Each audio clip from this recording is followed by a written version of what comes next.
Ancestors. This is one of the most frequently asked questions that I get, How do you worship your ancestors? And we'll talk about using that word a little bit later. But how do you talk to them? How do you communicate with them? Altars and things like that. So stay tuned in this video because we're going to give you a lot of important information on what it means to work with your ancestors and things that you really just need to know going forth in your life, especially when you have all of these spirits that are within your family lineage around you. So the first question is, why is it so important to even work with these people that are, they're in our family, but they're dead? Well, they're not really dead. Their avatar is there, which is their body. And they're actually more alive than we are. They are in the spiritual world, and they are more alive and more active than we can even think about. Their energy is all over the place.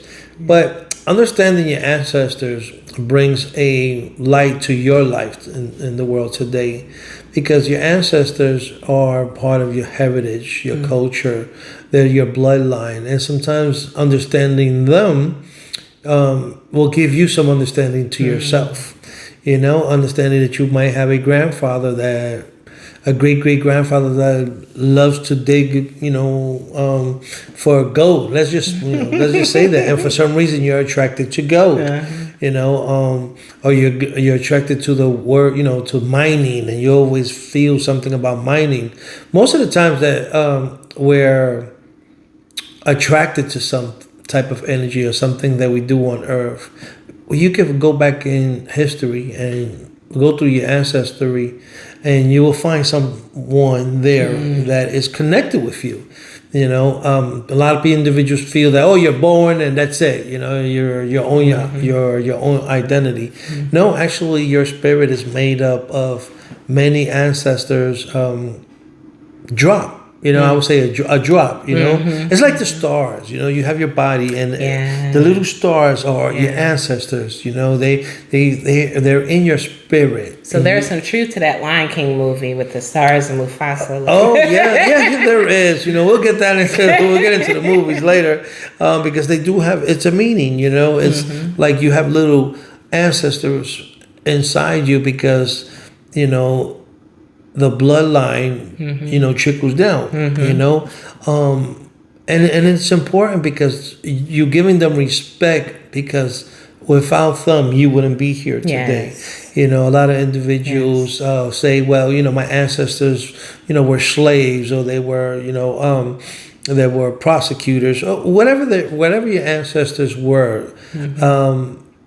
It has a big part of who we are today. A big part, great part. A lot of individuals don't understand that. They just think, well, my ancestors, they're just dead people that, you want to keep around. No, you have to understand that your ancestors are it's like a puzzle. They are giving you, they're a puzzle, they're a piece of the puzzle that you're going to be part of. And as you go down the line, your kids, you're going to be a puzzle to their life and their kids, and the more pieces of puzzles that you have, the more complete I believe you are. I like that analogy. That was really good. So it's important to understand why are you going to find out about your ancestors? Why are you going deep in the history?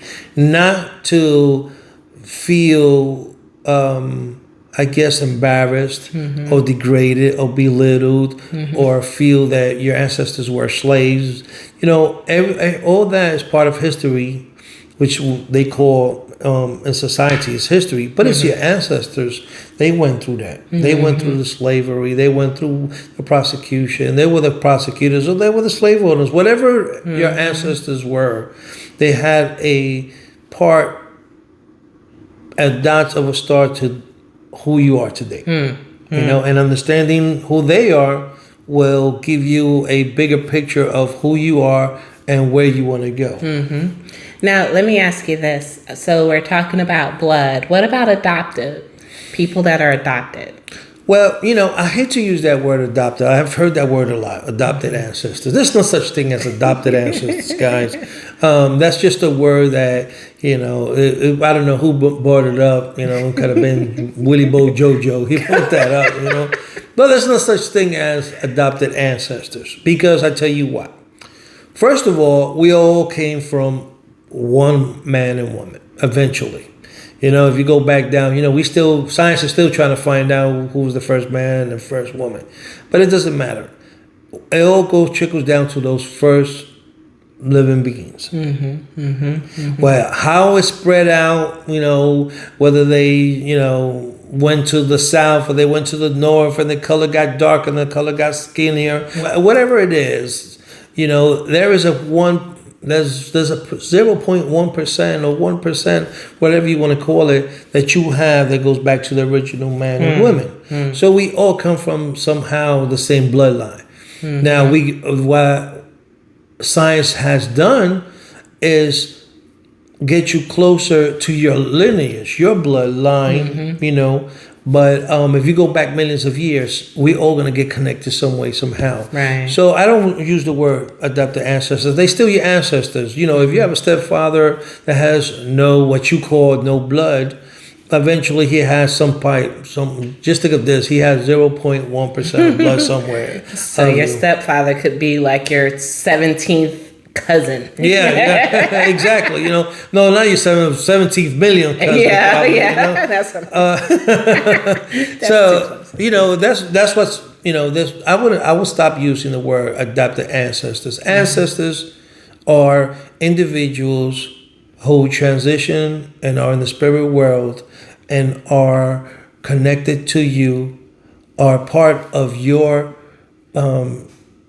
piece of the puzzle. You're the piece of the puzzle, and they're a piece of the puzzle. So whatever your puzzle is, you know, they play a part, and they're a piece, you're a piece, and the more pieces you have, the more your puzzle is complete. Good. So, you know. Well, when I talk to people, a lot of people get really confused, especially when they're wanting to work with them, trying to figure out, well, how can they help me? Or, you know, what's the best way to communicate with them to ensure that they can really, you know, help me progress further along in my path and my journey? Okay, the first thing you have to understand about ancestors is that they do not transition over and all of a sudden they grow these beautiful wings and they're so innocent and they're all in white. You know, that's I would say a man-made, you know, image, and you know, just the image of, you know, you grow these wings and then you're beautiful. Listen, your spirit is your spirit. So what you do today, how you feel today, whether you're funny, whether you're, you know, a bad thinker or a good thinker, how you live your life today is your spirit. So when you transition over, that doesn't change, because what has changed?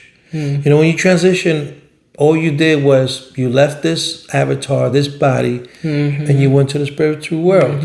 So therefore, if you're funny here, you're gonna be funny in the spirit world. You know, if you were mean here, you're gonna be mean in the spiritual world. So when you choose your ancestors, or you put them on the altar, or you know, you want to deal with your ancestors, you have to deal with your ancestors like if they were right next to you. You know what I'm saying? Right. So what you got out of your ancestors, what you got out of your family or your ancestors while they were alive, you can ask the same thing as when they transition over. And you have to be careful with what you ask for. You know what I'm saying? Some ancestors, when they transition over, when people transition over and they realize that they created their own heaven, or they have some... they see the light. Well, when people they see the light, you know, but they actually see the spirit world, and they start changing a little bit. They do change a little bit, and some don't. Some, you know, hey, you know, I'm gonna be funny. This is who I am, and they'll be like that in the transition, you know, in the spiritual world. So when you put them in your ancestors, choose wisely, and choose wisely, and that's the energy of the ancestors. Yeah, choose wisely, that's for sure, because, you know, I had some people on my ancestor altar that were like, you know what, I love you, but I really don't want to be here. So I said, you know, no hard feelings, I'm going to let you go. Especially during Dia de los Muertos. Dia de los Muertos, yes. You know, well, the ancestors, You want to keep them around if they want to be around. That's the first thing. Their memory, and a good movie for that. Yeah, I tell everybody, a good movie that has a lot of meaning to it, and it has to deal a lot with Regla de la Ocha and Ifa. Here's the movie Coco. Mm-hmm. Coco has, I would say, like 85% of the true meaning of ancestors and the true meaning of why we remember them and why we work with them. And it's a part of your spiritual history, you know, keeping them around, keeping them alive.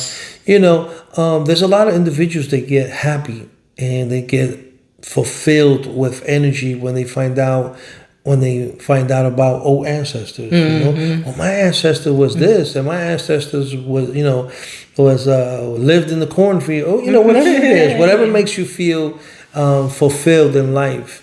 And there's a reason for that, because when you know that you're connected, you feel filled. You feel like there's an energy that comes inside you when you find that you are part of history, that you're part of the ancestry, and you find out that your great grandmother was married to, a queen or a king. You know what I'm saying? All that enlightens you and makes you feel good. And it's knowing that you were part of history somewhat, some way, you know?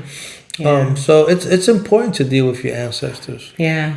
And one thing that I will say is that a lot of people think that our path is just, Orisha. But a lot of it really is working with our ancestors. Yes. A lot of individuals feel that the Orisha is, first of all, your Orisha is the ancestor. Orisha is just one of the, beginning, before even man and woman were created. They were your first ancestors, your Orishas.